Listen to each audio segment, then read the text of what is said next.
Your perception works and operates through your subconscious mind. It uses memories. As you go through life, it stores memories, and as you encounter similar situations, your subconscious mind serves up those memories, and it does so to help you understand your current situation. Of course, it's not always right. It may serve you up a memory that's not really relevant. And it's up to you to judge whether or not the memory should be used.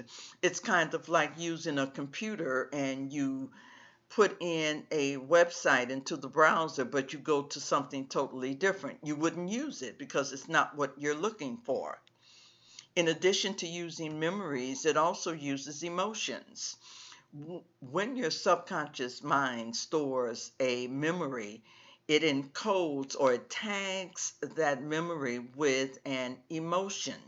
It may tag it as happy, as bad, as good.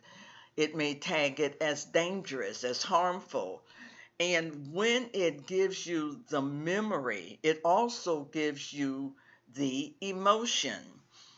So they work hand in hand, they go together, and you have to determine whether or not that memory and the emotion is relevant today as it perhaps was when it was made. In addition to memories and emotions, your perception uses expectations. There was research many years ago that was done using wine tasting.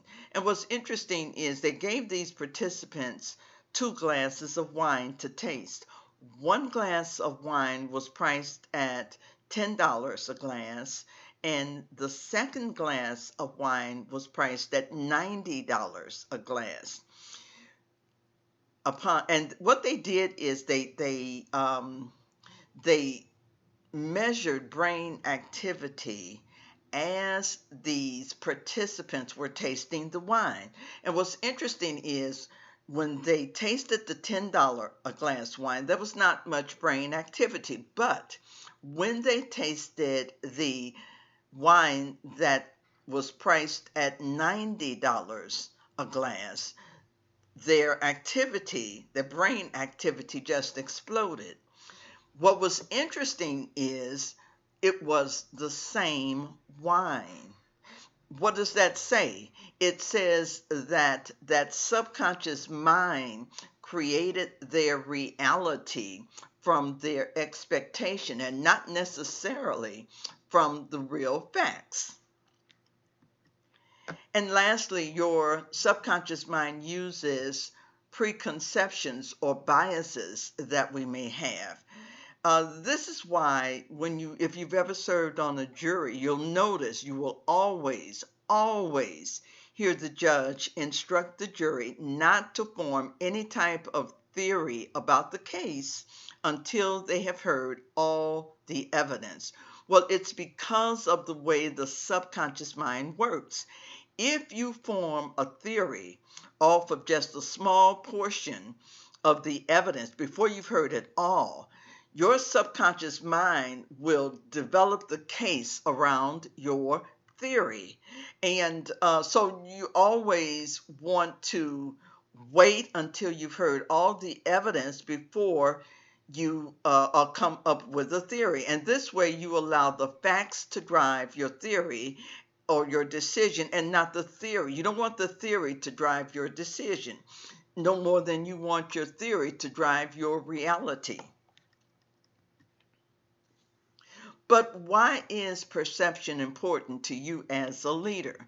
Well, when you think about it, as a leader, you are constantly interacting with others. You're making decisions that impact the lives of others, and you want to make sure that your decisions are based on accurate reality, on current reality, not based on a memory that's outdated or data that's no longer valid. And perception plays a crucial role in how you respond to the situations on your job, how you respond to people. So it's extremely important that your perception is based on accurate data. But now let's take a look at 3 keys that will help you manage your perception. The first one is you always want to renew your mind. Now, what do I mean by that?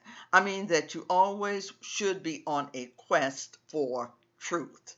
Instead of just allowing your subconscious mind to give you a memory and then you just accept it. You want to keep your mind open so that when you do get a memory from your subconscious mind, you you you're open so you can say, well, wait a minute, I don't know that that's true. And in this way, you are managing your subconscious instead of allowing your subconscious to manage you. In addition to renewing your mind, you always want to update your data. Most of us have heard about artificial intelligence. Well, artificial intelligence is smart technology that uses data in order to make predictions and forecasts, but those predictions and forecasts are only as good as the data is accurate. And in much the same way, you have got to make sure that the data you use in your interactions, that data is updated and correct.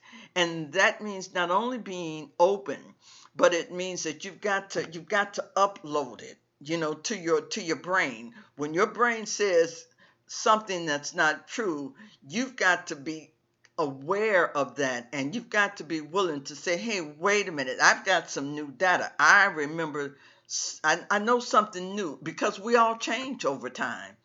And as we change, you want to always be updating your data so that your subconscious mind has updated data to work with. And last but not least, you want to be committed to using new learning. This is about being a committed learner. You always want to approach life as a learner. As you are on your job, as you're with your family, friends, as you're with coworkers, bosses, whomever, you want to be open to learn. And that means listening to others. It means keeping an open mind. And then it means having the courage to confront your own inaccuracies. And that takes some courage doing sometimes. But if you are committed to learning, keeping your mind open, and updating your data, you know what? You are well on your way to being a person who can influence others and whom others will seek out in order to get advice and to talk to about situations. And that's what it means to be influential.